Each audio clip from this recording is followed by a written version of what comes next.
everyone and welcome to today's lecture, which is about effect of stress on mental health.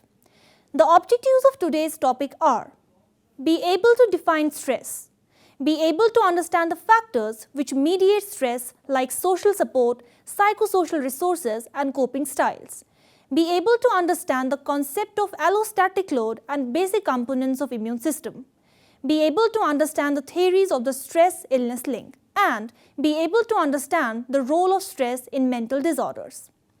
Let us start with what is stress. Stress is the body's way of responding to any kind of demand or threat.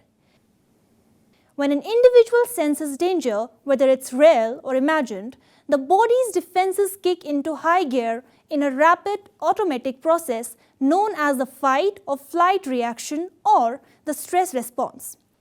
There are many ways in which the stress is defined.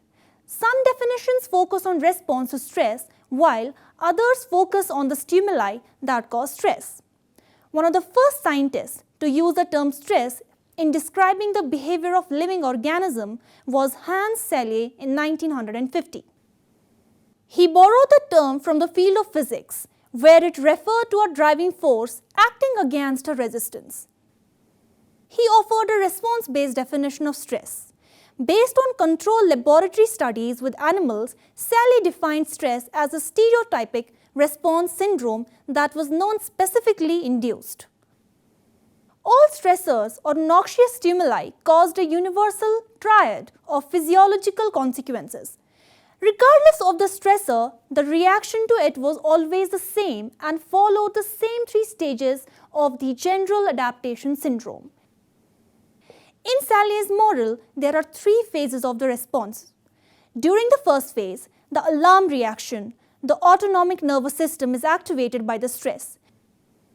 During the second phase, that is resistance, the organism tries to adapt to the stress through available coping mechanism.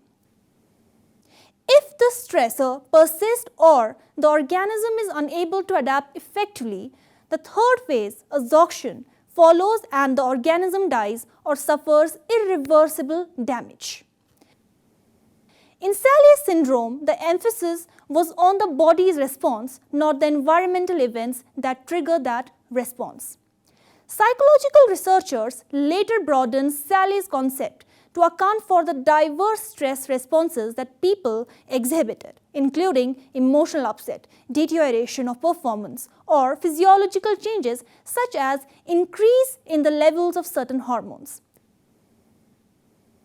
The problem with these response-focused definitions of the stress is that the criteria are not clear-cut. Physiological changes in the body can occur in response to a number of things that are not considered stressful. For example, anticipating a pleasurable event. Other researchers define stress as a stimulus, often referred to as a stressor, rather than a response, and identify stress with a long list of environmental conditions such as electric shock, boredom, catastrophic life events, daily hassles, and sleep deprivation. Stimuli that are considered stressors can be major, the death of a loved one, minor, daily hassles such as being stuck in traffic, acute like failing an exam, or chronic like a persistently unpleasant work environment. Like response-based definitions of stress, stimulus-based definitions present problems. It is important to acknowledge that people vary widely how they respond to life's challenges. A given event does not elicit the same amount of stress in everyone. For example, a family that has lost its home in a flood but has enough money to rebuild and strong social support from a network of friends nearby will experience less stress from this event than will a family that has neither adequate money to rebuild nor a network of friends to provide social support. As a way of addressing the limitations associated with defining stress as either a response or a stimulus, researchers have emphasized that how we perceive or appraise the environment determines whether the stressor is present. Now coming to mediating factors in stress. It includes social support, psychosocial resources, and coping abilities. A central postulate of all stress process formulations is the existence of factors that mediate the experience of stressors and the expression of the symptoms of illness or dysfunction. These mediating factors either intervene between stress and illness or have interactive or buffering effects that moderate the impact of stressors on distress and disorder. These mediating factors are: number 1, social support. A factor that can significantly reduce the negative effects of stress is social support. There have been numerous reviews and books highlighting the importance of social support in reducing stress. For example, Cohen and Wills, 1985, Turner in 1983, Sarason and Sarason in 1985.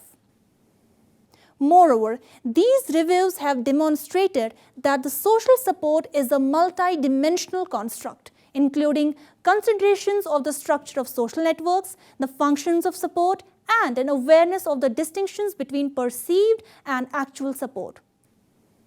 For instance, they distinguish between structural and functional social support. Structural support refers to a person's basic network of social relationships, which includes factors such as marital status and number of friends. Functional social support refers more to the quality of a person's relationships. For example, whether a woman believes she can call on friends in the time of need. Now coming to psychosocial resources. Individual psychosocial resources constitute a second important domain of mediators in stress process formulations. Research has demonstrated that self-efficacy and self-esteem are especially important resources that have important effects on the ways in which stressors manifest themselves as distress or disorder. Under the rubric of self-efficacy, numerous studies have demonstrated that personal constructs such as locus of control, mastery, helplessness, and fatalism have significant effects on the individual's mental health. Similarly, there is a substantial body of research documenting the benefits of self-esteem with respect to positive mental health. Now, coping abilities. Third variation in coping abilities and differences are important for stress process models. Relevant to individual differences in perception of potentially stressful situation is the concept of coping, or how people try to deal with problems, including the problem of handling the typically negative emotions that stress produces. Even among those who perceive the situation as stressful, the effects of stress may vary depending on how the person copes with it. Researchers have identified two broad dimensions of coping: problem-focused coping and emotion-focused coping. Now, what is problem-focused coping? It involves taking direct action to solve the problem or seeking information that will be relevant to the solution. An example would be developing a study schedule covering entire semester in order to reduce end-of-semester pressure. Now, emotion-focused coping. It involves efforts to reduce the negative emotional reactions to stress, for example, by distracting oneself from the problem, relaxing or seeking comfort from others. Let us now discuss about the stress-illness link. Theories of the stress-illness link are developed to understand how psychological factors such as negative emotions impact the health and disease. Theories in this domain are invariably diathesis stress in nature, that is, theories that focus on individuals' vulnerabilities to stress. It is clear that not all people respond to stress in the same way, and some people are more vulnerable. Some people are vulnerable to certain disorders and not to others. Researchers are focused on understanding psychological and neurobiological diatheses or vulnerabilities to stress. However, before understanding these vulnerabilities, it is important to consider some indirect influence of stress on health. For example, stress may lead to health changes in health-related behaviors. High stress may result in increased smoking, disrupted sleep, increased alcohol consumption, and altered diet. These behavioral changes may then increase the risk of illness. In addition, high stress may result in changes in cardiovascular reactivity to stress or in changes in the immune system, such as increase in cytokine production. These physiological changes may then increase the risk of illness. Thus, the stress-illness association is real but is likely to be mediated through changes in health behaviors or in physiology rather than to be direct effect of stress. Now, neurobiological perspective. Biological responses are a healthy and regular part of responding to stress. It is only when biological responses to stress are continuously activated or when other neurobiological processes do not bring the body's systems back to their pre-stress levels within a reasonable amount of time that physiological damage can occur. The major biological responses to stress involve activation of the sympathetic nervous system and the hypothalamic pituitary adrenal HPA axes. Now coming to allostatic load. Prolonged exposure to stress hormones. The body pays a price if it must constantly adapt to stress, and this price can be expressed in terms of what is referred to as allostatic load. For example, if a body is exposed to high levels of stress hormones such as cortisol and becomes susceptible to disease because of altered immune functioning, we can view this as an effect of a high allostatic load.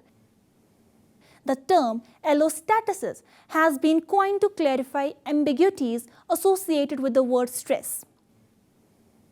Allostasis refers to the adaptive processes that maintain homeostasis through the production of mediators such as adrenaline, cortisol, and other chemical messengers. These mediators of the stress response promote adaptation in aftermath of acute stress, but they also contribute to allostatic overload, the wear and the tear on the body and brain that result from being stressed out. This conceptual framework has created a need to know how to improve the efficiency of the adaptive response to stressors while minimizing overactivity of the same systems, since such overactivity results in many of the common diseases of modern life. This framework has also helped to demystify the biology of stress by emphasizing the protective as well as the damaging effects of the body's attempts to cope with the challenges known as stressors. People can manifest allostatic load in different ways. Some people may have high level of stress hormones simply because they experience frequent stress, whereas high level in other people may be because of some difficulty in adapting to stress. For example, some people have genetically slow to adapt biological stress reaction. Other people may have learned behaviors that interfere with adaptation, such as poor eating habits, too little experience, smoking, and excessive alcohol consumption. Still, others may have trouble shutting down the biological stress response. For example, they may exhibit an unusually high level of cortisol release in response to stress, which in turn causes other parts of the immune system to over-respond. Now coming to stress and the immune system. Stressors have multiple effects on the body, on the autonomic nervous system, on hormone levels, and on brain activity. One major area of current interest is the immune system, which is important consideration in infectious diseases, cancer, and allergies, as well as autoimmune diseases such as rheumatoid arthritis, in which the immune system attacks the body. The field that studies how psychological factors impact the immune system is called psychoneuroimmunology.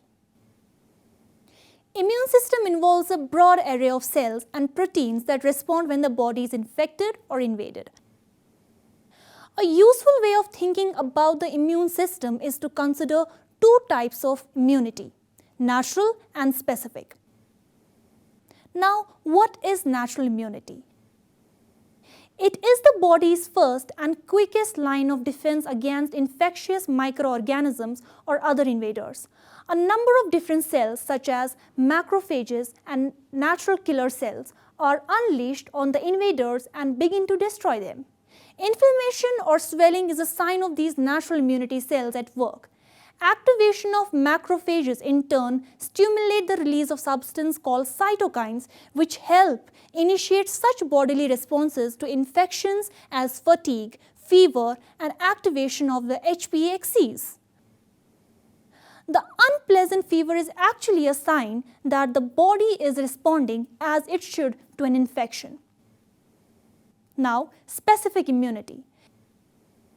It involves cells that respond more slowly to infection, such as lymphocytes, which are involved in responding to specific pathogens or invading agents. Stress can cause deficiency of pro-inflammatory cytokines such as interleukin 6. Let us now discuss about effects of stress on mental health. Evidence for the adverse effect of stress on physical health, specifically its role in cardiovascular diseases like coronary heart disease and hypertension, is immense. Stress is therefore clearly implicated in causing or contributing physical illness. Moreover, stress also plays a role in most of the conditions that make up abnormal psychology.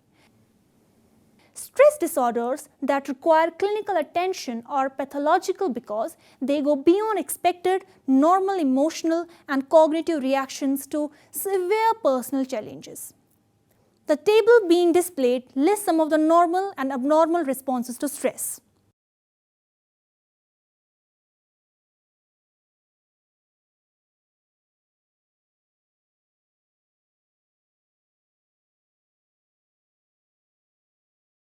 As the table makes clear, many normal responses to stress become abnormal responses when the symptoms persist and are excessive. Clinicians may face problems in diagnosing abnormalities because of, number one, sometimes the indistinct separation between normal and abnormal reactions to stress. Number two, the overlaps in symptoms of stress-related disorders. As it is clear that there are important individual differences in how people appraise events, in their coping skills, and in their social support available to them. Stress plays a role in many types of maladaptive behavior. There are three conditions that, though different in their clinical presentations and dealt with by DSM-4-TR in different ways, are marked by stressors that serve as powerful triggers for behavior that requires clinical attention. In adjustment disorders, a recent increase in life stress precedes what is usually a temporary maladaptive reaction. In acute stress disorder, changes in behavior, thought, and emotion are linked to an extremely traumatic stressor. Dissociative disorders are among the most dramatic and puzzling form of abnormal behavior and are usually preceded by an upsurge of stress that the individual cannot handle. Adjustment disorders and acute disorder are considered to be more straightforward than dissociative disorders because of the ease of identifying the trigger and the relatively good prospects for recovery. Varying interpretations of dissociative disorders depend upon the weight given to a number of factors, including the stressors that immediately precede clinical flare-ups, stressors that may have occurred early in a person's life, and biological causes. Now, adjustment disorders. A person with an adjustment disorder is someone who has not adapted to one or more stressors that have occurred in past 3 months. The stressor may involve a developmental transition such as marriage, divorce, childbirth, or menopause, or they might be situational such as changing school, getting a supervisor at work, or having been socially rejected, or there might be multiple stressors working together. Most of the time, persons' maladaptive reactions to these stressors tend to disappear when stressful situation dissipates or when a person adapts to it. Typical behaviors of individuals who have adjustment disorders are depression, anxiety, disturbances in conduct like truancy, fighting, reckless driving, disrupted sleep patterns, deterioration in performance at school, and social withdrawal. The information needed for making an adjustment disorder diagnosis is Time of onset and duration of the stressor. Symptoms must develop within 3 months after onset. Duration of symptoms, usually less than 6 months. Depressed mood and anxiety or inappropriate or antisocial conduct. The severity of the disorder is not directly proportional to the severity of the stressor because personality characteristics and cultural or group norms both contribute to how well an individual copes with a given set of circumstances. However, one characteristic of adjustment disorder is that the behavior displayed is in excess of what would normally be expected under circumstances. A return to pre-stressor functioning within 6 months can be expected, and the chances of complete recovery after the stress levels are back to normal are good. An adjustment disorder usually does not involve extremely bizarre behavior and is not part of a lifelong pattern of maladaptation. Studies have shown that individuals given this diagnosis are significantly less likely to have subsequent clinical problems than individuals given most other psychiatric diagnoses. One of the most important questions clinicians must answer in evaluating the possibility of an adjustment disorder is: what is the patient having trouble adjusting to? When there is no stressor, an adjustment disorder diagnosis is not made. Most adjustment disorders are transient, and in time people heal themselves. At the same time, it must be recognized that what is observed in adjustment disorders could also be a part of another and more long-lasting condition, such as a mood disorder. Now coming to acute stress disorder. While experiencing an extremely traumatic stressor, such as physical assault or witnessing an event that involves death or injury, or soon after it occurs, a person might show major changes in behavior, thought, and emotion. These changes stem from the intense fear, helplessness, or horror associated with the event. Acute stress disorder is marked by symptoms of dissociation that include a subjective sense of numbness, detachment, and absence of emotional responsiveness, feeling as if one were in daze, a feeling of unreality about oneself or about what is happening in one's life, and inability to recall important aspects of the trauma. These symptoms indicate a disruption in the usually integrated functions of consciousness, memory, identity, and perception of the environment, and are referred to as dissociative symptoms. In dissociation, there is a breakdown or fragmentation in the coherence of mental life. One group of mental processes seems to become separated from the rest. While other symptoms might also be present in acute disorder, what is clinically clearest is the linkage between traumatic experience and dissociative symptoms. To make the diagnosis of acute stress disorder, DSM-4 TR requires that disturbance lasts for at least 2 days and at most 4 weeks after the traumatic event. Diagnostic criteria for acute stress disorder include exposure to an extreme event that evokes fear, helplessness, or horror. Dissociative symptoms like numbing, detachment, feelings of unreality, depersonalization, amnesia. Persistent re-experiencing of the event, marked avoidance of stimuli associated with the traumatic event, marked anxiety and arousal.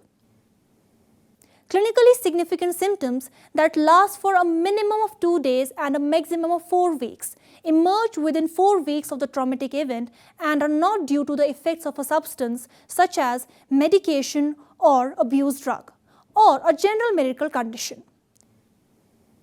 As with adjustment disorder, people diagnosed as having an acute disorder are expected to recover in relatively short period of time.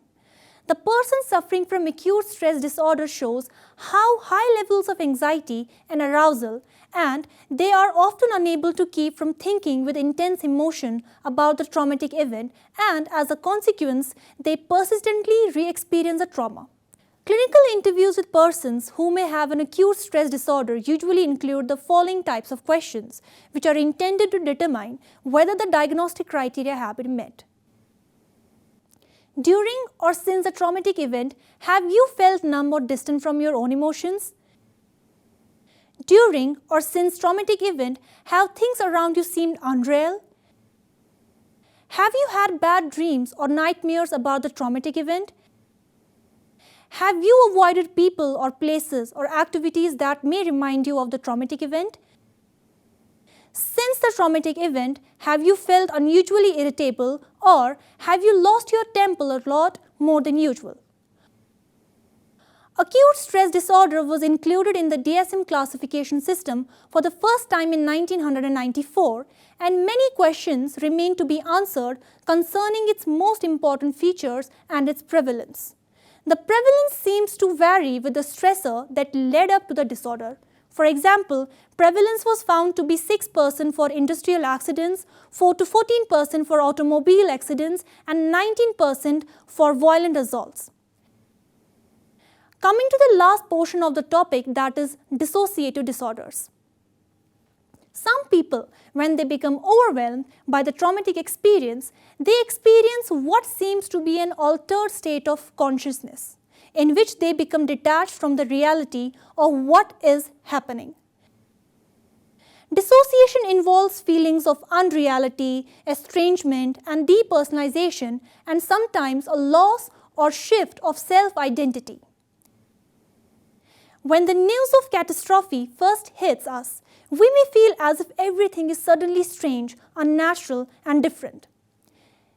That is estrangement, or as if we are unreal or cannot be actually witnessing or feeling what is going on, that is depersonalization. There are 4 conditions of dissociative disorders: dissociative amnesia, dissociative fugue, dissociative identity disorder, depersonalization. Dissociative amnesia. It involves extensive but selective memory loss in absence of indications of organic changes, for example, head injury. The memory loss characteristic of amnesia is too extensive to be explained by ordinary forgetfulness. Now, dissociative fugue. Dissociative fugue. It has as its essential feature an unexpected travel away from home and the customary workplace, the adoption of a new identity, and an inability to recall the previous identity. Dissociative identity disorder, often referred to as multiple personality disorder, is the most dramatic of the dissociative disorders. In this disorder, an individual assumes alternate personalities. Each personality has its own set of memories and typical behaviors, and usually none of the personalities has any awareness of others. In depersonalization, there is change in self-perception and the person's sense of reality is temporarily lost or changed. This brings us to the end of the topic. Thanks for watching.